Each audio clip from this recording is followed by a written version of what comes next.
Hello, hello! Je te souhaite la bienvenue dans le podcast intitulé Revenir en France.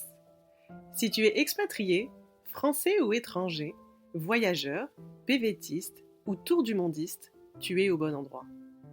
On aborde ici tous les sujets, joyeux et délicats, liés au retour à la maison et à l'installation en France, que ce soit au niveau personnel ou professionnel.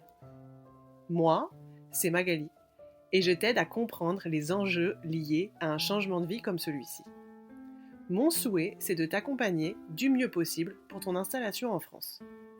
Je me réjouis de te retrouver par ici pour te partager des anecdotes, des conseils et des témoignages pour que tu puisses à ton tour te préparer. J'espère que notre épisode te plaira. Je t'encourage à le partager à tes amis et à laisser un commentaire. Bonjour à tous et bienvenue dans cet épisode de podcast. Je suis accompagnée d'une personne très spéciale pour moi. Et comment commencer? Alors, je dirais que Nastasia, c'est une personne que j'ai suivie sur les réseaux sociaux pendant très longtemps puisqu'elle était blogueuse de voyage. Et à la suite de ça, en fait, Nastasia, elle a aidé les freelances à se lancer dans leurs projets d'indépendants.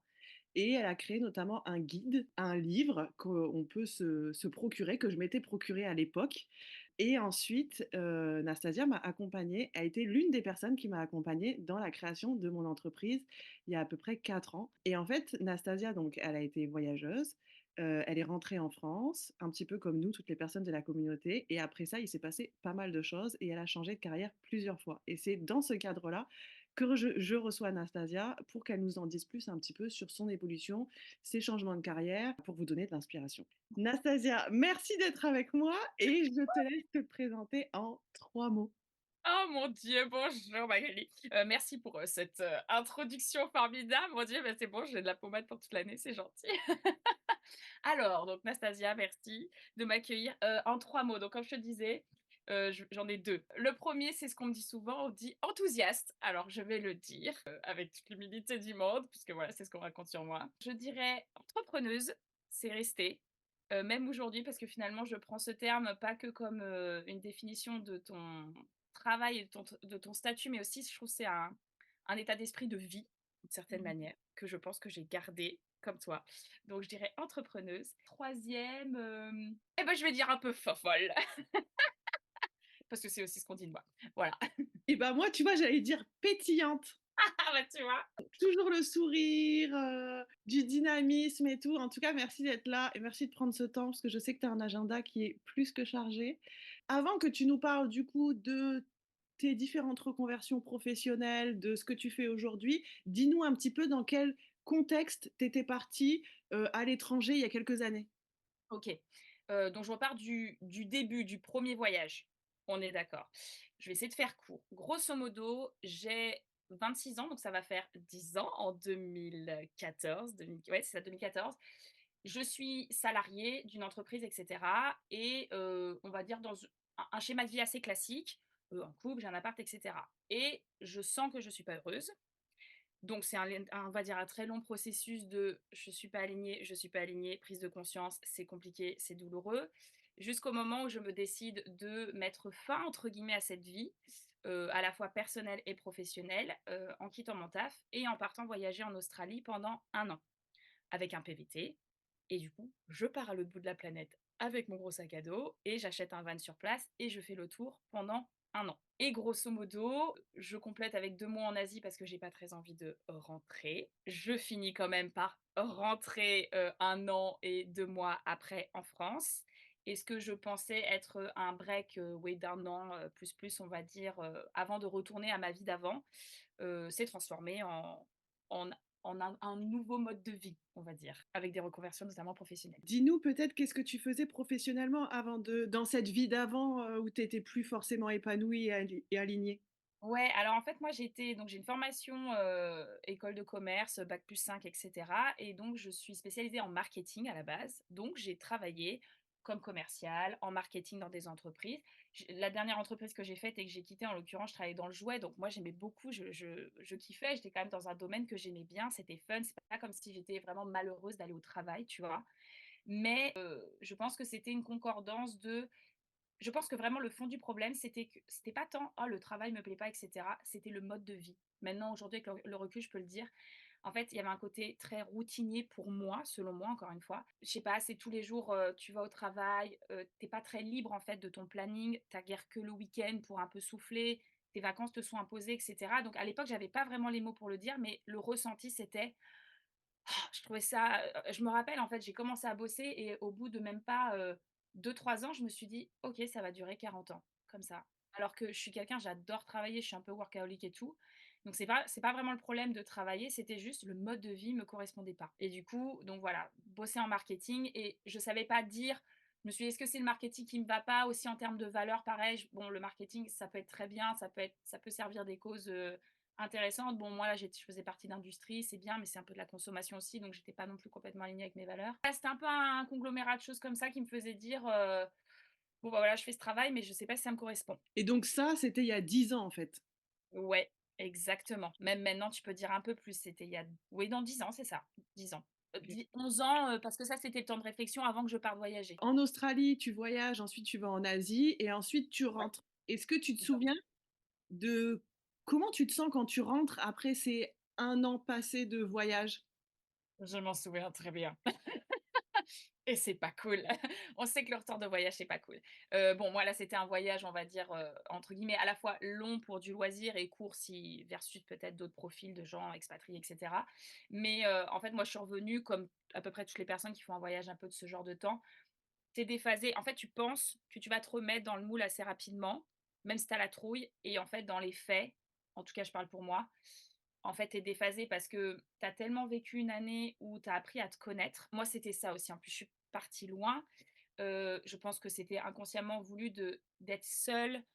J'ai voyagé solo en plus, donc je me suis en fait retrouvée, voire trouvée tout court. On va commencer à me trouver, parce que finalement, tu as l'impression que tu as tout compris, mais en fait, c'est juste le début d'un long cheminement et à t'écouter et cetera et à te reconnecter à toi, à tes envies. Du coup, quand tu rentres, tu as l'impression c'est ce que j'ai fait, hein, j'ai commencé à refaire mon CV pour bosser en marketing et je te jure, mon cerveau, il saignait. Enfin, j'arrivais pas du tout à postuler. En fait, il y a rien qui me faisait envie. C'était, et pourtant je regardais même pour des VIE, tu vois, pour repartir et tout. Il y a rien qui me disait.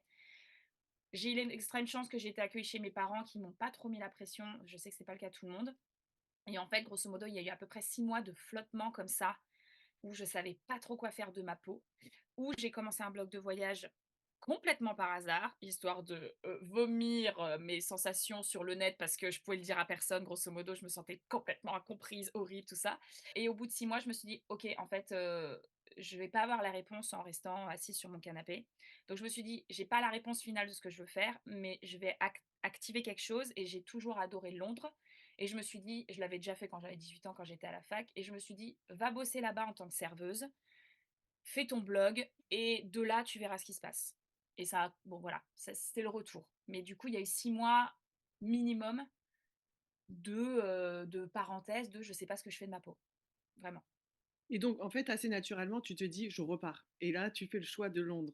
C'est sûr. Non, mais de toute façon et tous les gens que je connais, on a tous envie de se repartir et qui quelque part est un peu une fuite en avant, c'est pas du tout un gros mot, moi, quand je le dis, je pense que ça fait juste partie du processus et on se rendra compte que c'est pas forcément une solution. Après, il y a des gens qui sont heureux comme ça et que ça durera dans le temps. Moi, je sais que c'était une fuite en avant, mais c'est pas grave et du coup, c'est ce qui s'est passé. Voilà, je voulais repartir, je supportais pas trop d'être en France, le retrouver aussi une certaine mentalité, qui moi correspond moins à mon caractère. J'ai toujours eu un penchant pour la mentalité anglo-saxonne de ce point de vue, comme je dis souvent, entrepreneurial, tu vois? Ce truc de tu tentes des choses, c'est pas tu pas trop peur de se casser la gueule parce que tu te dis: «Mais je rebondirai toujours». Je trouve qu'une fois que tu as un peu voyagé, en plus, tu prends un peu confiance en toi, donc c'est plus naturel aussi d'être un peu à l'initiative de plein de choses et en France, tout le monde te ramène ce truc de, «Ah non, mais t'as pas peur de ci et puis bon et puis la sécurité nin Bon bref et t'as pas envie d'entendre ça, en fait. Donc oui, quelque part, assez naturellement, tu repars ailleurs.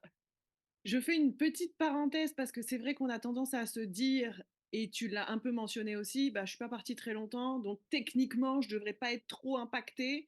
Sauf que ça fonctionne pas vraiment comme ça, hein. Le fait d'être parti tout simplement, d'avoir changé ses repères, d'avoir fait face à une nouvelle culture, une nouvelle langue, etc. pendant plusieurs mois, peut suffire à rentrer en France et à être un peu déphasé, à être un petit peu voilà, à côté de ses pompes pendant un petit peu de temps. Et c'est OK, tout autant que les personnes qui sont parties plus longtemps et pour qui on pourrait se dire que c'est un peu plus légitime, tu vois.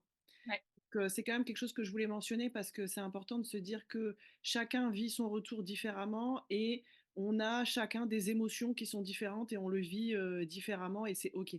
exactement. Et tu vois, pour avoir rencontré des gens, notamment en Australie, qui, entre guillemets, ont fait sur le papier le même voyage que moi et avec la même durée, je connais des gens qui sont rentrés, qui ont repris leur vie comme avant et qui sont très heureux. Je pense que ça dépend avec quel état, entre guillemets, peut-être pourquoi tu pars, même si tu sais pas vraiment. Et du coup, qu'est-ce que ça vient remuer chez toi? Et il y a des gens, ça va être juste le côté, je fais une pause et puis après, quand je reviens, tout est aligné. Et il y a des gens, je pense, comme moi, qui partent parce qu'il y a un malaise, il y a un non-alignement de ta vie. Et forcément, ce genre d'expérience, en tout cas, permet de lever des questions. Alors, ça répond pas forcément à tout, mais ça lève des questions et ça peut démarrer un cheminement. Ce qui fait que quand tu rentres, bah, il y a tout qui a explosé. Tu te souviens, tu restes combien de temps à Londres et qu'est-ce qui se passe après Londres? Parce qu'après Londres, il se passe pas mal de choses encore. Oh là là, ouais, c'est un bazar. Du coup, je pars à Londres. Je m'étais donné, dans ma tête 6 mois pour, je sais pas, moi je me donne toujours un peu des deadlines plus ou moins, à tort ou à raison. Donc je bosse là-bas, je monte mon blog, je suis à fond, je suis à fond, je suis à fond et grosso modo, dans l'arrière de ma tête, je me dis: «Tiens, bah, en fait, comme j'ai envie de continuer à voyager, pourquoi je ne deviendrais pas blogueuse de voyage?» À l'époque, c'est vachement à la mode et cetera. Je crois que j'ai fait un salon de blogueurs qui m'a permis de rencontrer des gens et ça m'a donné un peu des idées dans la tête. Donc j'ai un peu ce projet en tête de me dire: «Ah bah, ça serait trop bien, ça me permettrait de voyager tout en travaillant d'une certaine manière, quoi». Donc je monte ce blog à fond, je bosse à Londres, j'en profite, j'adore cette ville, je mets des sous de côté et 6 mois après, comme prévu, malgré, le cœur, déchiré parce que je quitte ma ville de cœur, je décide de partir, revoyager ce coup-ci et le 1er projet que j'avais, c'était de faire un tour d'Europe. Et pour faire, simple, le tour d'Europe se passe pas du tout comme, il faut. En fait, je me rends compte que ça me correspond. Sur le papier, j'avais prévu de faire un tour, sur, 3-4 mois avec ma bagnole, comme ça je visitais plein de pays, je pouvais rentrer plein de trucs sur mon blog et puis après je pouvais commencer à me vendre peut-être auprès de partenaires et tout. Et en fait, dans les faits, j'ai eu le temps de faire 2 pays et 3 semaines après, mes genoux ont pété. J'ai une fissure au ménisque, peu importe et grosso modo, bah, le voyage a dû s'arrêter et en fait, ce qui se passait, c'est que je vivais très mal le voyage parce qu'en fait, j'étais complètement contrainte par le planning que je m'étais donné et en fait, moi, ce que je me suis rendu compte grâce à cette expérience, c'est ce que j'aimais dans le voyage, c'était d'être libre d'une certaine manière, en fait et là, bah, blogueur, c'est un métier. Donc tu te donnes des contraintes de planning, de contenu, de rédaction d'articles, il faut garder le rythme et cetera. C'est très intense et en fait, je me suis rendu compte que ça ne me correspondait pas du tout. Donc ma première idée de reconversion, au bout de 6 mois, je me suis dit: «Mais c'est pas fait pour moi», donc poum, hop, ça tombe à l'eau. Retour à la case départ. Mais c'est bien d'avoir testé parce que c'est le seul moyen qui te permet de se dire: «OK, bah, je l'ai fait, soit je fais des ajustements, soit Exactement. ça me convient pas en termes de» tout à l'heure tu parlais de style de vie et du coup après ça te permet de mettre en place des axes d'amélioration. Donc qu'est-ce que tu fais après ça? Exactement. Donc je suis rentrée chez mes parents. À chaque fois, j'avais la chance d'avoir le pied à terre chez mes parents. Je me suis soignée et grosso modo, pareil, j'ai continué, quand même à alimenter mon blog et cetera et de fil en aiguille, je me suis fait la en fait, j'ai commencé à rencontrer des gens dans le milieu du blogging et l'avantage, c'est que c'est des gens qui voient enfin, blogueurs de voyage, donc c'est des gens qui voyagent, qui bloguent certes, mais aussi qui ont souvent des métiers à côté. Et grosso modo, là, ça m'a ouvert en fait, le champ des possibles parce que j'ai découvert des gens qui étaient freelance et qui pouvaient être tout et n'importe quoi. Certains, donc c'était blogueurs, mais il pouvait y avoir des photographes, des vidéastes, des rédacteurs, des graphistes. Il y avait un peu plein de styles de métiers, on va dire. Et j'ai eu une opportunité, avec un partenaire d'agence de voyage qui m'a commandé des articles sur l'Australie. Et du coup, en fait, je me suis retrouvée du jour au lendemain à devoir écrire des articles pour ce site, ouvrir mon auto-entreprise pour faire une facturation. Donc ça m'est tombé dessus complètement par hasard et en fait, là, ça m'a mis la puce à l'oreille de me dire: «Ah mais ça me correspondrait mieux parce qu'en fait, je peux gérer entre mes moments où je suis freelance et j'écris et mes moments où je voyage et je peux soit bosser quand je veux dans ces moments-là ou même pas bosser du tout selon les temps de voyage et grosso modo, c'est ce qui s'est fait après. Je me suis lancée en rédactrice web. Au début, pendant 6 mois, je suis restée assez calme pour monter mon carnet d'adresses parce que c'est un peu le moment un peu intense et une fois que j'ai vu que je commençais à avoir une rotation un peu naturelle, j'ai pu repartir voyager.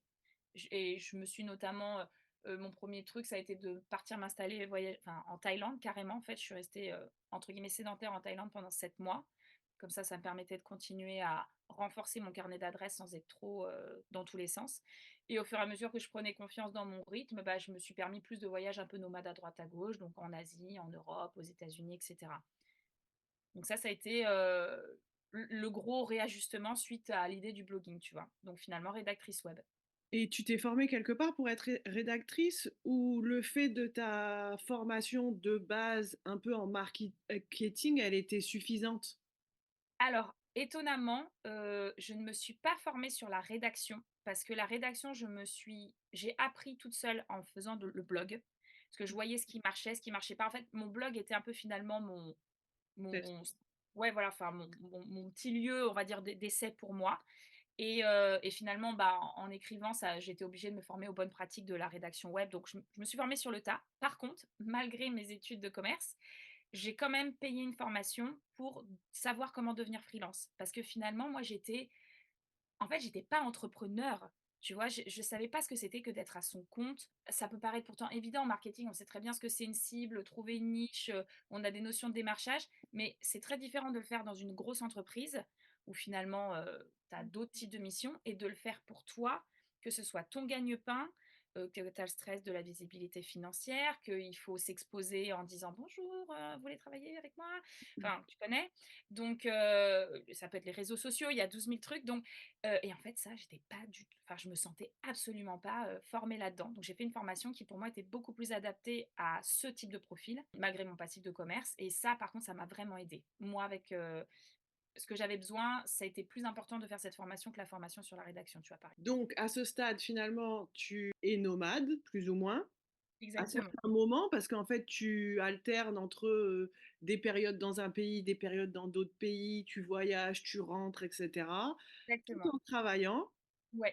tout en ayant ton blog et ça dure combien de temps à peu près?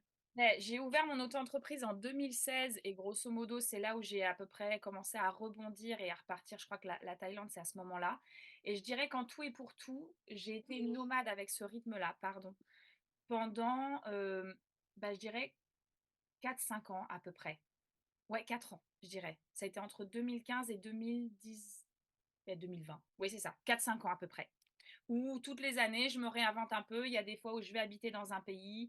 Il y a des fois où je me dis: «Tiens, je me repose en France un peu, je mets des sous de côté, hop, je repars de manière plus nomade avec des» ça peut être des voyages de 3 mois, des voyages de 5 semaines, des voyages de je suis jamais repartie vraiment beaucoup plus longtemps que 6 mois. Si j'ai fait 6 mois, c'est parce que j'allais habiter dans un pays et de là, je rayonnais. Ça a été le cas de la Thaïlande, ça a été le cas quand je me suis installée à Sarajevo, ça m'a permis de rayonner un peu dans les Balkans et ouais, du coup, ça a duré de 2016 à 2020 qui est grosso modo le covid. Et que là, on ne peut plus voyager. Et donc 2020, il y a Covid, mais c'est quoi le déclencheur de ce nouveau changement? Alors, en fait, ça n'a pas été le covid pour le coup. C'est venu avant moi. Un de mes derniers voyages, c'est donc Sarajevo.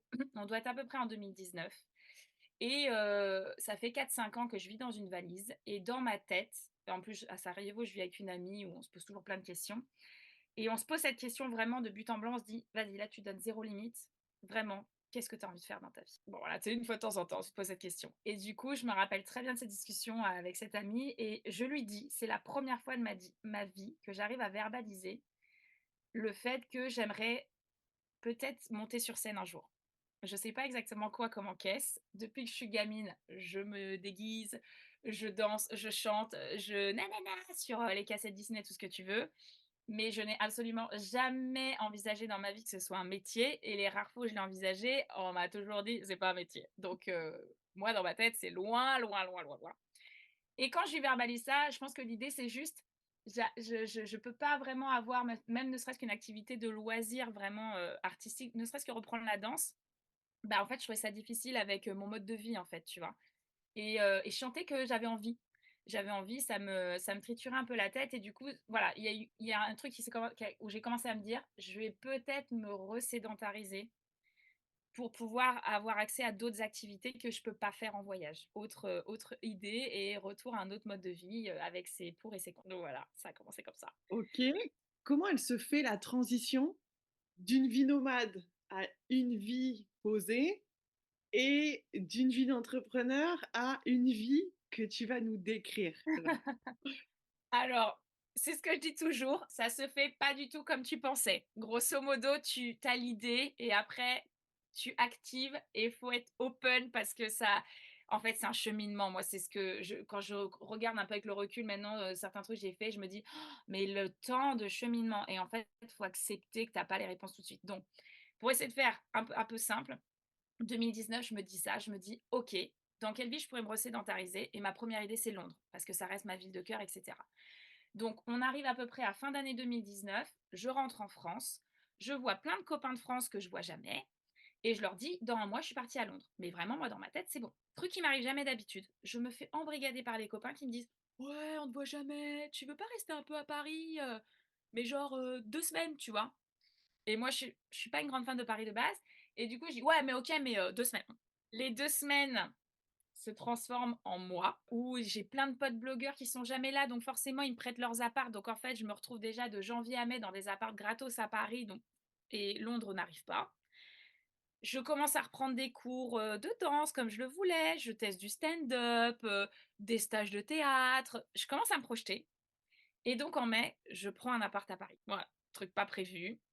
Et je me dis: «Bon, OK, fine», bref. Et l'année qui s'ensuit est une année de pseudo-transition. J'ai toujours mon taf de freelance, mais que donc moi je continue à faire, je me pose pas de questions, j'ai mes clients, super et cetera. Je suis contente de retrouver les copains en France et je fais juste mes petits, stages à côté, voilà, de la danse, je fais un stage de comédie musicale, ah trop bien, nin stage cours Florent, de cinéma, enfin voilà, plein de trucs.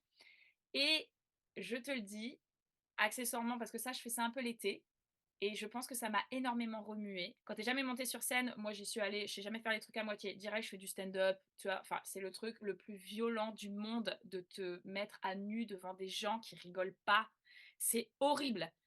Tu te retrouves devant une caméra, le mec il te dit: «Alors, nanana», tu te mets à chialer. Enfin bref, c'est violent. Je sors de l'été, je me dis: «Il faut que je fasse une thérapie». Donc en fait, l'année d'arrivée en France, une fois que j'ai déjà remis mes pénates dans un appart, je pars en thérapie pendant 1 an. Parce qu'en fait, c'est violent de ouf!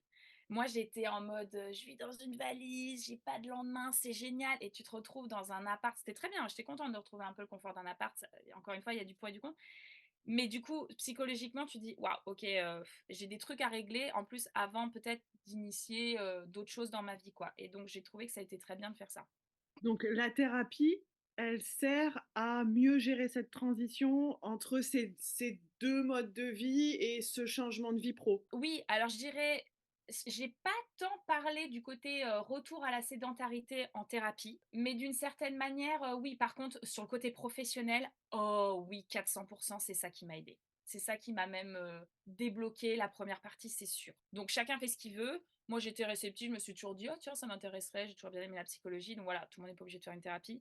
Mais selon ce que tu veux faire et pour le coup, bah, moi, du coup, la reconversion, spoiler alert, je suis partie dans de l'artistique, où tu es quand même très, très, exposée et du coup, pour le coup, je pense que c'était clé, de déjà, mieux te comprendre toi, avant de t'exposer, heu, voilà, à des dynamiques, où, faut quand même avoir les reins solides, quoi. Comment tu as trouvé ton thérapeute? J'ai eu l'énorme chance que un des profs que j'avais eu en cours en stage au cinéma, justement, on lui a demandé à la fin, on lui dit: «Comment on fait pour intégrer une formation? Qu'est-ce que tu nous conseilles?» et du coup, lui, il était pas du tout à nous vendre une école ou n'importe quoi. Il a dit 2 choses, je me rappelle pas de la deuxième, mais la première, il a dit: «Faites une thérapie» et du coup, il a dit: «J'ai une excellente, psychologue sur Paris, pas trop cher» et donc je suis allée le voir à la fin du cours et je lui ai dit: «Peux-tu me donner son contact?» et je l'ai contacté et il s'est trouvé que moi, ça a très bien fité avec cette dame et que du coup, ça a été super. Recommandation et coup de chance. Je vais te poser une question, un peu délicate, mais je pense que ça peut être intéressant pour les personnes qui vont nous écouter. Tu sais, tu parlais tout à l'heure de tester des choses, de faire des activités, de théâtre, du stand-up, les cours Florent et tout. Ça coûte combien de faire ça? Ah, c'est de l'argent, c'est de l'argent. Ça dépend quoi après, c'est comme tout, mais en fait, bah, justement ma première année où je faisais un peu des petits stages comme ça, je me suis fait des plaisirs. Soyons honnêtes, sur Paris, des stages d'une semaine de caméra, de théâtre et cetera, tu en as rarement pour moins de 300 à 500 balles et je suis gentille quand je dis ça, plutôt vers 500. Donc c'est un budget. Après, tu peux prendre des cours à la semaine et cetera sur des trucs, ça coûte un peu moins cher, mais lycée sur l'année, c'est quand même aussi plusieurs centaines d'euros. Donc clairement, moi, quand je travaillais, il y avait une partie de mon chiffre d'affaires qui, clairement, c'était un choix, une priorité de le passer là-dedans. Mais voilà, c'est à chacun de s'organiser comme il le sent. Et ce qui s'est passé, c'est que justement, cette année en thérapie, moi, j'ai continué à faire mon métier de freelance et de faire des stages. Et notamment, j'ai fait un stage de comédie musicale d'une semaine, de nouveau 500 balles. Et en fait, je suis sortie de ce stage avec une espèce de des étoiles dans les yeux, une illumination, parce que là, je pense que je commençais sérieusement à toucher du doigt ce qui gratouillait. Et du coup, je suis allée voir la prof à la fin et je lui dis: «Bah, tu vois, moi, j'aimerais bien faire ça plus souvent». Pas du tout professionnellement à l'époque, je me le sentais pas, mais je lui disais: «J'aimerais faire ça plus souvent, mais clairement, je peux pas payer des stages toutes les semaines, à 500 balles, enfin voilà, et cetera». Et elle me dit, elle me fait: «Ah, mais elle me fait sinon tu peux, l'alternative, c'est que tu peux aller dans des, compagnies, de loisirs ou, enfin amateurs quoi, tu vois? Où tu montes des spectacles, donc tu payes, un frai des frais d'asso en début d'année, mais c'est là, pour le coup, c'est quand même assez modique et après, bah, toute l'année, tu peux monter un spectacle et cetera. Là, c'est propre à la comédie musicale, mais ça peut être vrai pour des assos de théâtre et cetera. Donc tu as des possibilités comme ça et du coup, moi, ça m'a un peu permis, de tomber justement dans la comédie musicale grâce à une association amateur et que ce soit un peu plus rentable que de faire des stages à droite à gauche dans tous les sens, quoi. Et donc, tu as fait ça pendant combien de temps? Bah, du coup, ça a été toute l'année, 2019 du coup et un peu le début année 2020 parce qu'en fait, du coup, je vais réagir maintenant un peu en année scolaire, puisque grosso modo, donc à peu près 1 an et demi se passe à Paris comme ça, en flottant et à la fin de cette année où je suis dans cette compagnie amateur, moi, je sens que ça me plaît vraiment et que pareil, je sais jamais trop faire les choses à moitié, donc je redemande à une de ces profs conseil et à ce moment-là, j'ai un peu 2 amours, j'ai le stand-up et la comédie musicale et je sais que je peux pas vraiment faire les 2. Et je demande conseil à cette dame en lui disant: «Bon voilà, j'ai 32 ans, donc je suis pas non plus toute jeune. Je suis pas vieille, mais je suis pas jeune pour ces métiers artistiques, donc qu'est-ce que tu en penses? Est-ce que ça vaut le coup de me lancer ou pas?» et cetera. J'adore cette dame, donc je le dis sans aucune critique, je la porte encore dans mon cœur aujourd'hui, mais littéralement, elle m'a cassée en me disant: «Comédie musicale, je te conseille pas, tu es trop vieille». Donc je sors de ce café avec cette information comme quoi c'est foutu. L'été passe et encore une fois, moi j'essaye de m'écouter. C'est peut-être un des trucs que j'ai, c'est que mon intuition, c'est dur, mais elle est quand même là et elle a quand même elle est, elle est bien accrochée quoi. Et à la fin de l'été, je sens que mon cœur me dit, ouais, mais je crois que c'est la comédie musicale. Parce qu'en fait, le stand-up, j'adorais, mais c'était douloureux. Alors que la comédie musicale, même si c'est dur, c'était un bonheur. Quand je faisais ça, je sors, j'ai le sourire aux lèvres, tu vois. Et je me suis dit, autorise-toi à te faire plaisir. Peut-être ça a parlé à des gens, parce que moi, je m'autorisais pas forcément. Je me disais, il faut forcément que ce soit douloureux, que ce soit dur, soit machin, sinon tu ne mérites pas. Et en fait, là, j'ai vraiment switché dans ma tête en me disant, autorise-toi à faire un truc qui te fait kiffer. Et du coup, je me suis pris dernière minute, je regarde les formations de comédie musicale professionnelle, sur Paris, tout est plein, les auditions étaient 5 mois avant, je suis à la bourre. Je trouve tant bien que mal 2 écoles qui remplissent encore. Je passe devant les 2 me prennent parce que soyons honnêtes, bon, à un moment, c'est aussi un petit chèque, c'est des écoles privées qui coûtent très cher et en 15 jours, c'est claqué, je pars pour une formation professionnelle en septembre pour, 8 mois de comédie musicale à coût de 30 heures par semaine. Ça coûte combien? Ah bah, comédie musicale à Paris, tu es à peu près à 6 000 € l'année. Tu te repayes une école de commerce. Donc heureusement, moi, j'avais des économies grâce à mon activité et du coup, bah, je me suis payé l'école, donc voilà, soit tu payes d'un coup, soit tu mensualises, ça c'est à toi de voir. Mais du coup, c'est voilà, c'est 6 000 €. En parallèle de ça, tu continues de travailler. Exactement. Bah oui, parce que la vie à Paris, c'est cher. La formation est chère. Donc là, pour le coup, ma première année, j'ai pas le choix. Et l'avantage, c'est que l'école me permet, même si j'ai quand même une trentaine d'heures de cours par semaine, à ce moment-là, je fais toujours de la rédaction et je fais aussi des accompagnements pour aider les gens à devenir freelance. Je crois que d'ailleurs, à cette époque-là, on doit travailler ensemble, ma chère, pendant ma première année d'école, je pense, ou la deuxième, je sais plus. Je suis assez flexible sur mon planning et du coup, ça, c'est un des grands avantages d'être freelance. Quand tu te reconvertis, c'est vrai que si tu as l'avantage de pouvoir travailler un peu quand tu veux, bah, quand tu es tenu par une formation comme ça en physique avec un planning, bah, au moins, le week-end, je peux bosser, si j'ai une après-midi de temps en temps, je peux bosser et cetera. Donc je fais les 2 en même temps, en effet. Donc ça, c'est la première année. Qu'est-ce qui se passe après cette formation? Ce qui se passe, c'est que en fait, je fais une formation finalement de 2 ans parce qu'à la fin de ma première année, je me dis: «OK, je veux faire ça, mais 1 an, c'est pas suffisant». Je change d'école et je recommence la même chose bis repetita dans une deuxième école, sauf que ce coup-ci, l'école est beaucoup plus intense en termes de rythme. Là, je suis parfois sur des semaines entre 50 et 60 heures de présentiel à l'école, plus des spectacles les week-ends, et cetera. Donc là, ça devient très dur de faire mon activité. Je le cache pas, là, pour le coup, financièrement, heureusement que j'avais des économies, parce que sinon, ça aurait été dur. Entre le fait de vivre à Paris, plus l'école, plus la vraiment difficulté à avoir un chiffre d'affaires décent, par manque de temps, ça a rongé un peu dans mes économies. Je savais que je pouvais me permettre une année, mais pas une troisième part. Du coup, je suis sortie d'école en mai 2020. J'ai eu l'énorme chance que j'avais chopé un premier contrat avant la fin de l'école. Donc quand je suis sortie, j'avais déjà l'assurance d'avoir un taf pour l'été, artistique. L'été, j'ai cumulé les 2. J'avais encore quelques clients de freelance, quelques accompagnements et ce job artistique et c'est posé le cas de se dire à la rentrée, j'avais du taf qui allait arriver. En fait, je suis sortie d'école. En juin, j'ai passé toutes les auditions du monde et grosso modo, j'ai fait ce que pour l'instant, j'ai pas réussi à faire. Je suis sortie d'école avec 1 an de visibilité professionnelle sur l'artistique. C'est très rare. Ça m'est arrivé. Merci l'univers. Donc grosso modo, je me suis dit: «OK, j'ai quand même 1 an pour voir devant moi» et donc le choix que je vois que beaucoup de gens ont quand ils se reconvertissent, ça peut, je pense, être affilié à d'autres conversions. À un moment, tu arrives à ce truc un peu, clé où tu te dis: OK, j'ai mon ancien taf qui me permet de gagner de l'argent et financièrement, bah, voilà, on a besoin et à la fois, je vais avoir besoin d'énormément de temps et d'énergie pour lancer mon nouveau taf et le problème, c'est qu'à un moment, c'est les vases communicants. Tant qu'il y en a un qui te prend l'énergie du temps, tu peux pas passer cette énergie, ce temps dans l'autre activité pour la lancer, comme il se doit d'une certaine manière. Et il y a un moment, tu as un risque à prendre. Donc il y a des gens qui vont jouer la sécurité et qui vont toujours avoir leur premier taf et qui du coup vont vivoter dans le deuxième et ça va être très long à se lancer. Et pour moi, le risque, c'est que tu te démotives et que tu dis ça prend pas et finalement tu abandonnes. Mais je comprends que financièrement, c'est compliqué. Ou à l'inverse, et moi je suis plutôt la team 2, tu prends le risque, te dire je me donne 6 mois, je suis à donf, je vis un peu sur mes économies, et cetera et je me lance et au moins si au bout de 6 mois c'est lancé, bah, je suis au taquet et si ça marche pas, on réfléchira, à l'option 2, enfin en tout cas à autre chose et du coup moi j'ai fait l'option 2, c'est-à-dire qu'en septembre, après ce premier contrat, je me suis dit: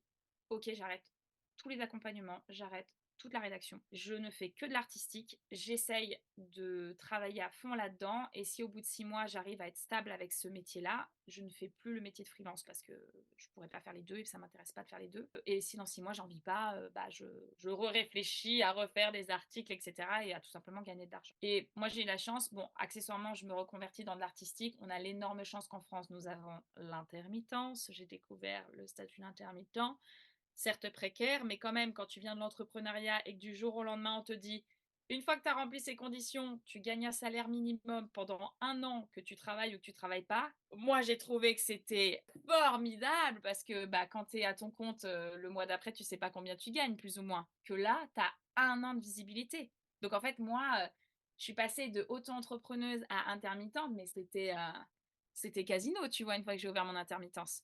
Donc, du coup, pour moi, la transition, elle était intense, mais c'est plutôt bien faite par rapport au profil que j'avais déjà. Donc voilà. C'est intéressant ce que tu partages parce que moi, je me retrouve vachement dans ce que tu dis aussi.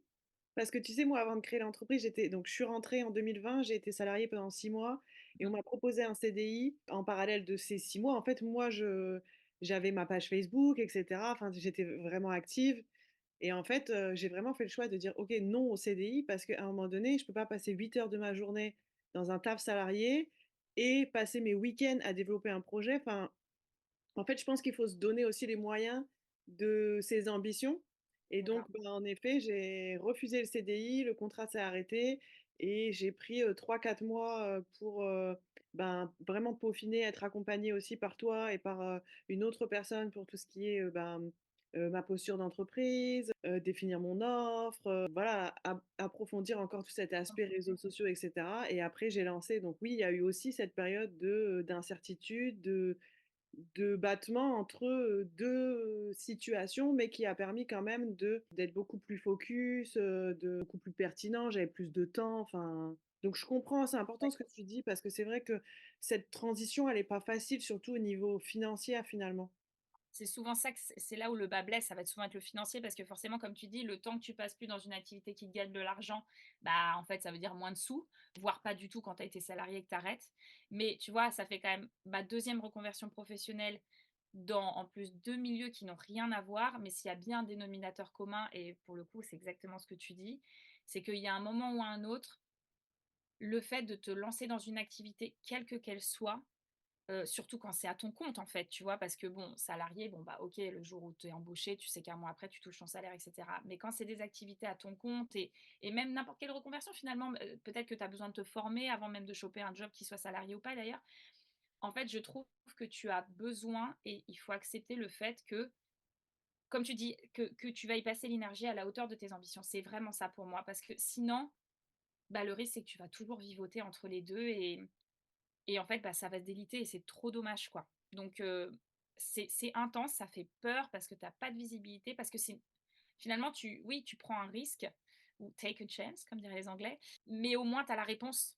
Tu as la réponse si ça fonctionne ou pas et comme je suis plutôt d'un naturel positif, souvent quand tu te donnes les moyens, en principe, sauf coup de pas de chance, ça marche. Enfin, tu vois, moi, j'ai plein d'exemples autour de moi de gens qui le font. Je dis pas que c'est pas dur, j'ai plein d'amis qui se sont reconvertis ces dernières années. On a un peu toutes des mêmes caractères, donc on s'y prend toutes à peu près pareil. Il y a un moment, on y va comme des dératés. Toutes celles que je connais, ça a fonctionné. Donc à un moment, tu dis: «Bon!» Ouais, et il y a peut-être quelque chose aussi que je vais rementionner de ce que tu as dit et que moi je dis souvent aussi dans mes accompagnements ou avec les personnes que j'accompagne, c'est vraiment se faire plaisir.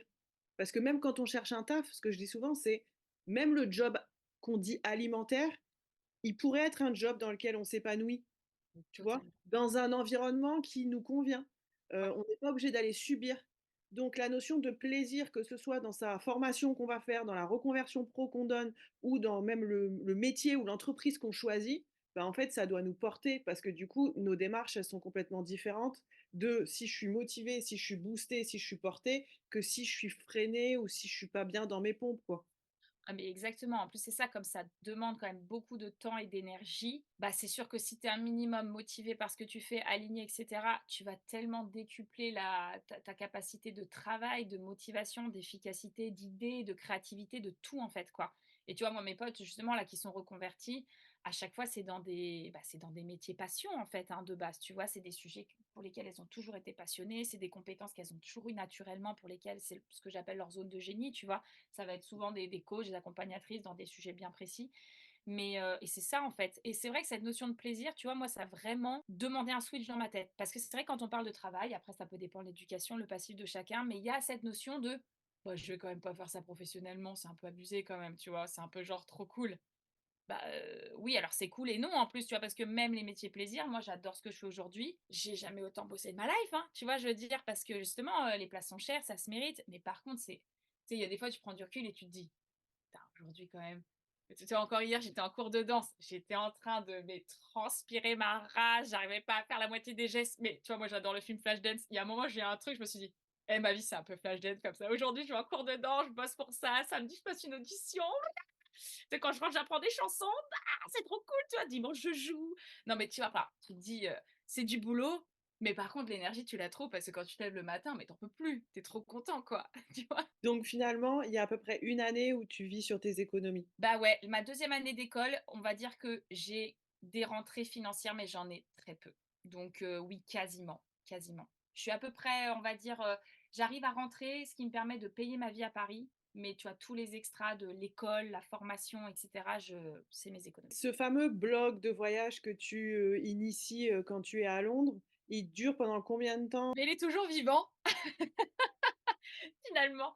Bah, écoute, en plus, c'est quand même très rigolo parce que finalement, ce blog n'a jamais été une source de financement direct, tu vois? Je pensais le faire un peu dans ce sens-là, soit en métier avec des partenariats et finalement après ça a été plutôt, bah, une zone d'essai pour ensuite devenir freelance, donc c'était un peu de manière indirecte, ça me permettait d'avoir des clients, c'était un peu un espèce de grand portfolio et cetera et en 2020 quand il y a le covid, bon, il faut quand même savoir que moi je perds tous mes clients en rédaction puisque je suis basée dans le tourisme, double super.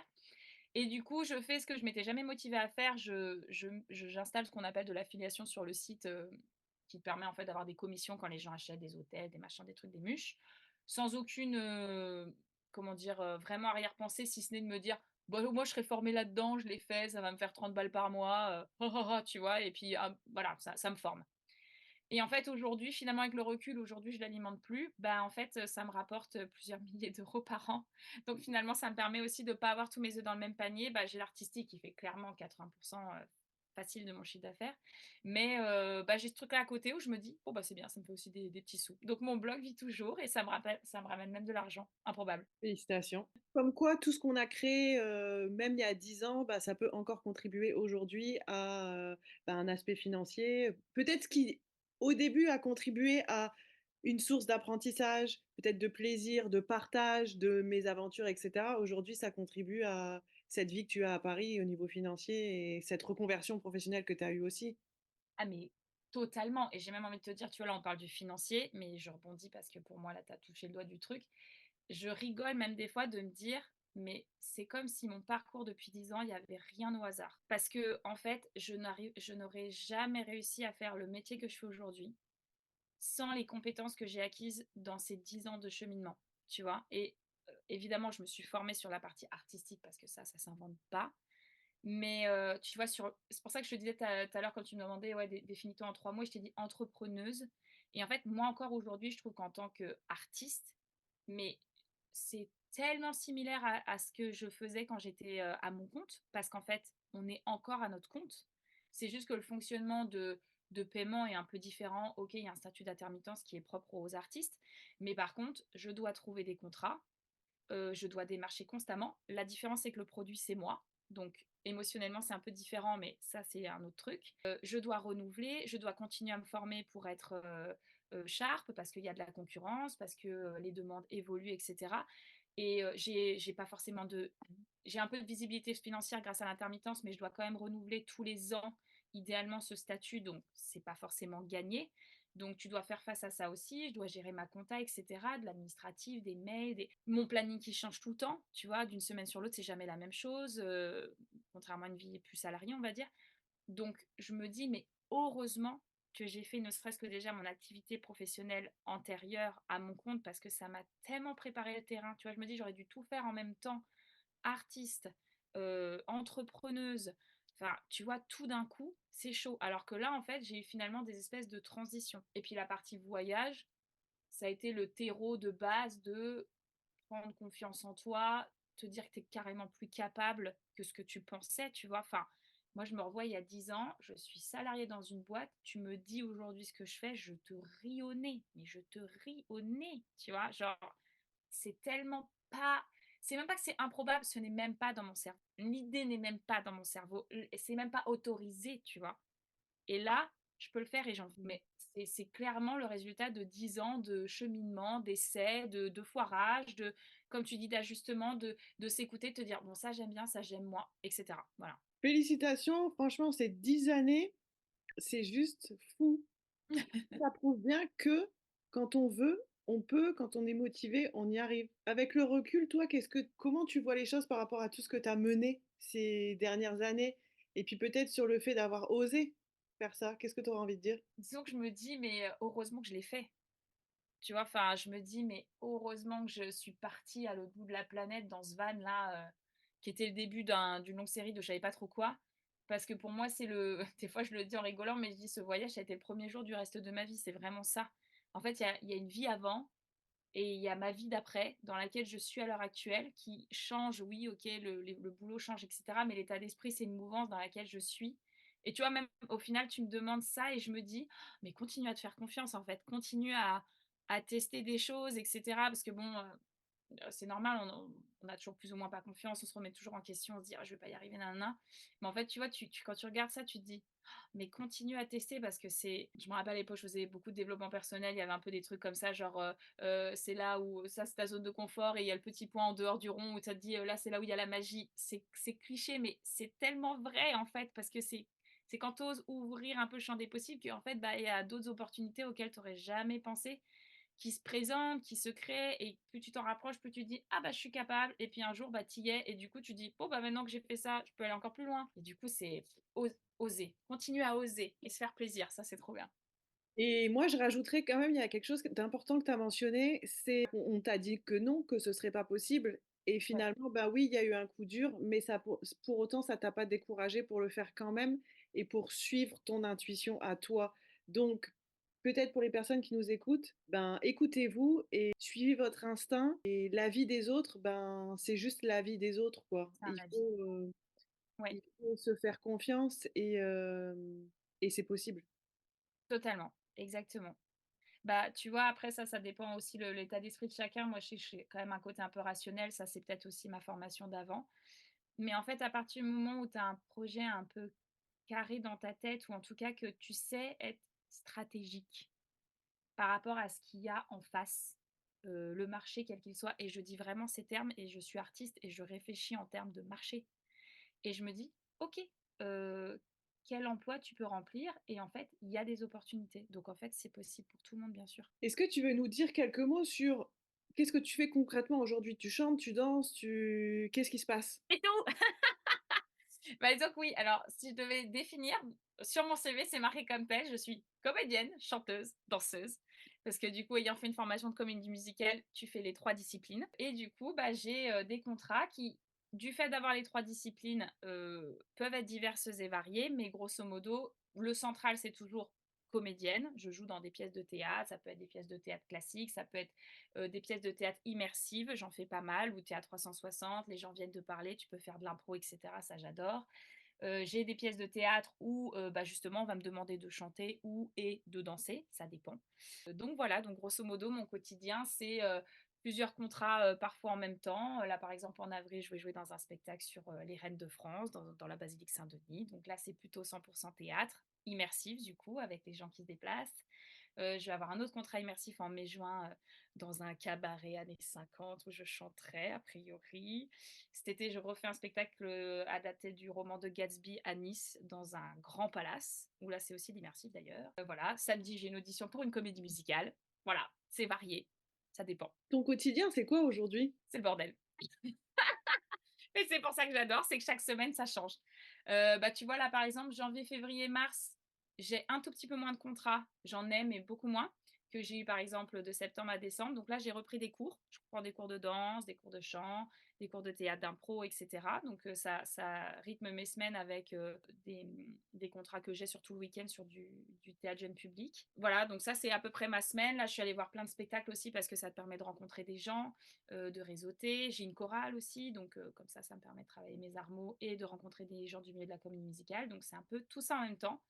Et à partir d'avril, ça va être de nouveau le travail. Donc tous les week-ends, soit à Paris, soit ailleurs, bah, je prends le train et je vais jouer dans un spectacle. Et puis après, je reviens et tu continues toute ta semaine à te former. Il faut garder ton outil prêt, donc tu t'étires tous les jours si tu peux, tu essaies de danser, de faire du travail de voix, des vocalises, etc. Voilà, tous les jours. Et c'est quoi ton rapport maintenant avec le voyage? Est-ce que tu continues de voyager ou très peu?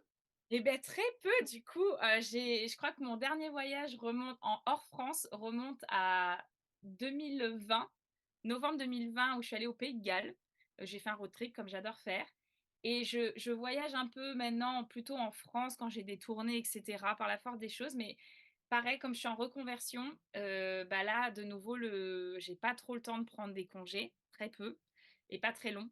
Donc là je voyage peu. Ça reste une envie mais étonnamment, même cette envie a énormément évolué. C'est-à-dire que maintenant, je ressens moins le besoin de partir loin, longtemps. Peut-être qu'un jour, je referai un voyage long, j'en sais rien, mais maintenant, si je vais quelque part, c'est même en plus, même pas tant pour la destination, c'est plus pour parce que comme je suis dans un métier qui a une vie de fou, je me dis, tu vois, ça fait du bien de me retrouver un peu toute seule, tranquille, dans la nature, parce que c'est tout l'inverse. Ma vie, c'est citadin, tout le temps social, tout le temps à donf, tout le temps en représentation. Donc, du coup, j'ai un peu envie que mes voyages et mes vacances soient exactement l'inverse. Donc voilà, tu vois, là, je suis allée passer 5 jours en Bretagne. Ça faisait un moment que j'avais pas fait de vacances.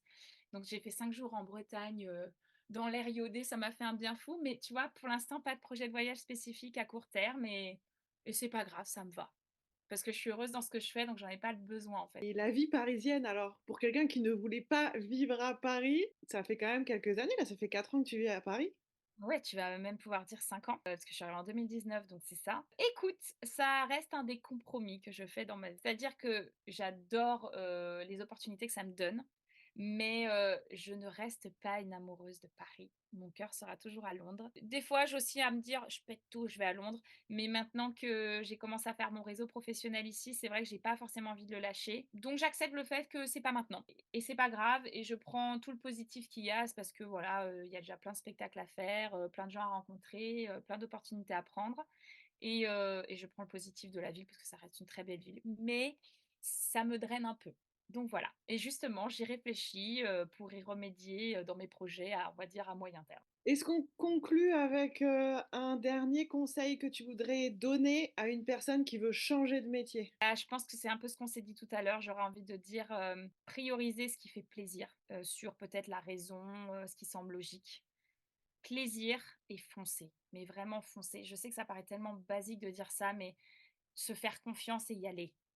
Parce qu'il y a quand même 99 chances sur 100 que ça se passe bien. On est souvent gagnant. Moi, je dis souvent que ceux qui osent, ils sont souvent récompensés.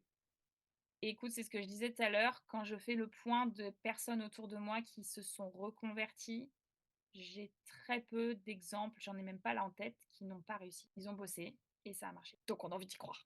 En tout cas, moi, je te remercie pour ta présence, merci pour ton temps, merci pour tes conseils. J'espère que ça va donner de l'inspiration à la communauté. Moi, en tout cas, j'étais ravie de te retrouver et de découvrir la suite du parcours parce que ça faisait un petit peu de temps qu'on ne s'était pas Et parlé. Je vais mettre le lien pour qu'on puisse te suivre sur les réseaux sociaux de manière à ce qu'on puisse voilà, avoir les informations si on veut venir voir une pièce de théâtre ou un événement dans lequel tu participes, quoi. carrément avec grand plaisir. Et puis moi, je suis toujours en train de regarder, de voir les dates et tout, quand est-ce que je peux venir, où est-ce que c'est pratique pour y aller et tout, donc je continue de regarder. Ça arrivera, ça arrivera. Pour toutes les personnes qui nous écoutent et qui sont en train de préparer leur retour en France, je suis disponible pour vous aider sous le format qui vous intéresse en fonction de vos besoins, de votre budget. Donc on a des accompagnements en ligne qui se font en autonomie et on a des accompagnements qui se font directement avec moi pour bénéficier de mes conseils au quotidien et en direct, que ce soit pour la préparation du retour en France, que ce soit pour la recherche d'emploi ou la reconversion professionnelle. Le premier rendez-vous est toujours offert, donc prenez rendez-vous sur l'agenda en ligne de manière à ce qu'on puisse se rencontrer pour échanger sur vos projets. Voilà, je pense qu'on a terminé. Je te remercie du fond du cœur, C'est Nastasia. moi qui te remercie, c'était trop un plaisir, vraiment merci beaucoup. Et trop fière de toi aussi sur ta reconversion, je suis trop contente. Et voilà, notre épisode est terminé. Je te remercie d'avoir passé ce moment avec nous. J'espère que ces conseils et ce témoignage te donnent l'espoir pour à ton tour concrétiser ton projet de venir ou de revenir t'installer en France. J'aimerais maintenant te proposer de rejoindre notre communauté. Tu peux me rejoindre sur Facebook, sur Instagram et sur LinkedIn sous le nom de Voyage, Emploi et Retour en France. Et enfin, si tu as encore des questions, je t'invite à m'écrire un mail et je serai ravie de t'aider à chaque étape de ton retour en France. À bientôt!